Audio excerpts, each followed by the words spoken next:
I have great memories of Tony Elza taking me and my brothers to the duck pond about once a week. He would pick the three of us up, take us to get McDonald's to pick up food, and then we would go to the duck pond to feed the ducks and eat our hamburgers. He was at my front door every Wednesday morning ready to go.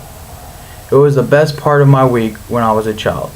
And when he got older and moved to assisted living, I began returning the favor. I would pick up my best friend every Sunday afternoon, take him to McDonald's, and then take him to the duck pond. The roles reversed, but the love never faded. You know him as Tony Elza, but to me, he was Grandpa too. I began calling him Grandpa too when I was about 3 years old, as my young way of distinguishing him from my other grandpa. The nickname Grandpa 2 stuck. That's what everyone called him from then on. I want to just share a few thoughts as we remember what a great man Tony was and the huge impact he made on everyone he met. He was an honest used car salesman. He was a father of 2 wonderful daughters. He was a grandfather of 4 grandchildren.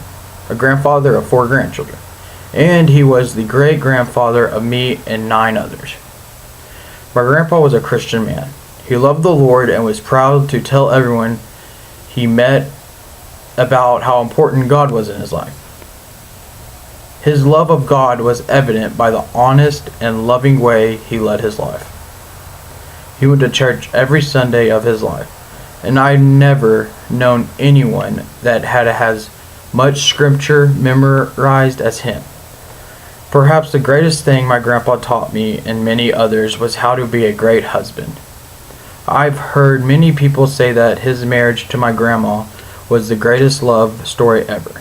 He was so proud of his wife and lovingly and unselfishly took care of her for several years after she got Alzheimer's disease. It was a great struggle for Grandpa to see his wife dealing with this awful disease. It broke his heart, but he never complained. He considered it a blessing to take care for his wife. Every time I saw Grandpa and Grandma, they were holding hands. It was lovely. I have no doubt my grandpa would say that his greatest joy was spending time with his family. I spent every holiday with him. He was truly the leader of the family. One of the greatest gifts he gave all of us was a book he wrote about the memories of his life. He gave the family the book for Christmas one year. It was full of handwritten poems and memories. It made us all laugh and cry. I will always cherish that book. I consider it the greatest honor to be compared to Grandpa too. I try to model my life after him. I often find myself asking, what would Grandpa do? I'm so proud to be his grandson.